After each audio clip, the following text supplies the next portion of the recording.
Hoje iremos apresentar sobre tensão de tração, compressão e cisalhamento.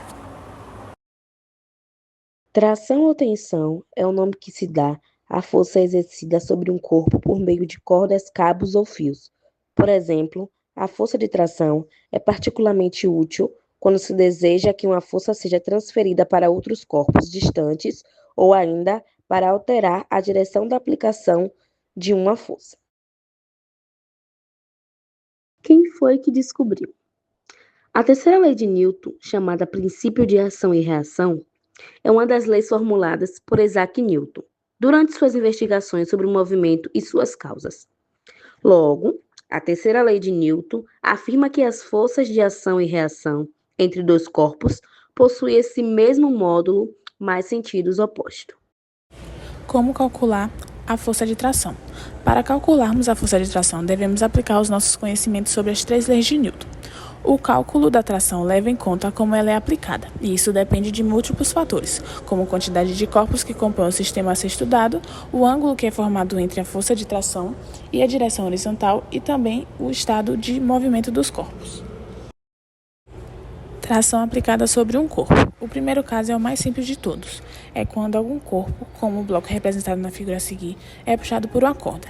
Para ilustrar essa situação, escolhemos um corpo de massa, M, que repousa sobre uma superfície sem atrito.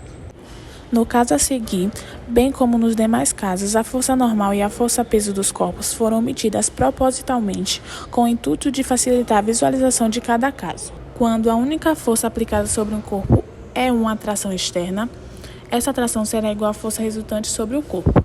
De acordo com a segunda lei de Newton, essa forma resultante será igual ao produto de uma massa pela aceleração.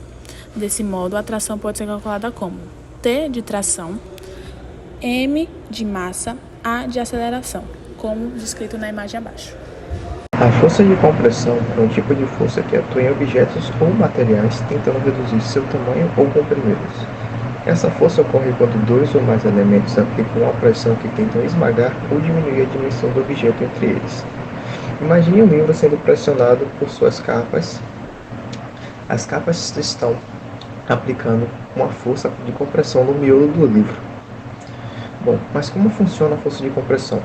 Quando o objeto é sujeito à compressão, as moléculas dentro do material são pressionadas umas contra as outras. Assim, pode resultar em diferentes efeitos dependendo do material. Bom, um exemplo bem nítido da força de compressão é a mastigação. Quando nós botamos um alimento na boca e nós aplicamos força nele, uma força de compressão para diminuir a sua dimensão, e assim podemos engolir esses alimentos, permitindo a ingestão dos mesmos. Molas também são um belo exemplo. Quando as molas são pressionadas. Quanto ao cisalhamento na endodontia, refere-se à ação de forças que causam deslizamento de uma camada do material dentário em relação à outra. Essas forças de cisalhamento são particularmente importantes durante o preparo do canal radicular, quando instrumentos endodônticos são usados para modelar, limpar e alisar as paredes do canal. É também crucial entender a importância do conhecimento sobre as forças de cisalhamento na prática endodôntica. Por sua vez, a prevenção de fraturas e perfurações, que é um conhecimento adequado sobre como as forças de cisalhamento atuam na dentina, que pode ajudar a prevenir fraturas radiculares e perfurações. A resistência da dentina, como dito antes, varia de acordo com sua localização, seja coronal, médio ou apical, e densidade, e o clínico deve ajustar suas técnicas e instrumentos para minimizar o risco de danos. Há também a questão do desempenho de instrumentos. Os instrumentos endodônticos devem ser selecionados com base em sua capacidade de resistir às forças de cisalhamento sem perder sua eficácia. Por exemplo, ligas de níquel-titânio, NiTi, são amplamente usadas devido à sua flexibilidade e capacidade de manter a forma, mesmo sob estresse significativo. E, por fim, há também a questão do treinamento e a técnica adequada. O entendimento das forças de cisalhamento e suas implicações também é essencial no treinamento de endodontistas. As técnicas de instrumentação devem ser realizadas com uma compreensão clara das forças envolvidas. Quero ressaltar também que o cisalhamento é um conceito importante em várias áreas da odontologia, não apenas da endodontia. Uma delas é a ortodontia, onde há a colagem de brackets, pois as forças de cisalhamento são críticas ao considerar a resistência da união entre os brackets ortodônticos e a superfície do dente. O estresse do cisalhamento aplicado aos brackets durante a mastigação ou ao ajuste dos fios ortodônticos pode influenciar a adesão do bracket ao esmalte. Materiais adesivos e técnicas de colagem são desenvolvidos para otimizar a resistência ao cisalhamento e evitar o descolamento dos brackets. Outro lugar também é na questão de prótese dentária, onde a fixação de próteses como coroas e pontes, o cisalhamento é relevante na fixação entre a prótese e o dente preparado. A resistência ao cisalhamento do cimento dentário, que une a prótese ao dente, é fundamental para garantir a longevidade da restauração e evitar o descolamento sobre forças mastigatórias.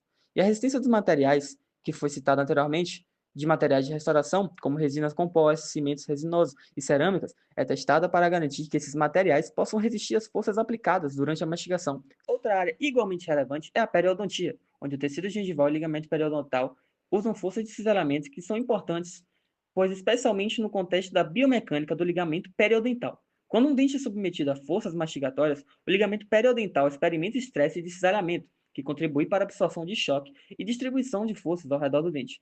A resposta do tecido periodontal a essas forças é crucial para a saúde periodontal como um todo. Na dentística restauradora, a adesão de restaurações diretas, como resinas compostas, ao dente natural, é influenciada pela resistência ao cisalhamento do material adesivo. A durabilidade da união entre a restauração e a estrutura dentária depende da capacidade do adesivo de resistir às forças de cisalhamento durante a mastigação. Ensaios mecânicos de materiais, como testes de resistência ao cisalhamento, também são realizados para avaliar o desempenho de novos materiais restauradores e as técnicas adesivas previamente citadas. Esses testes ajudam a determinar se um material pode suportar as forças encontradas na cavidade oral sem falhar. O cisalhamento também é uma força muito importante na implantodontia, pois as forças de cisalhamento são consideradas no contexto da osseo-integração e da biomecânica dos implantes dentários. A interface ósseo-implante deve resistir ao estresse de cisalhamento para garantir a estabilidade do implante sob forças funcionais, como mastigação e bruxismo.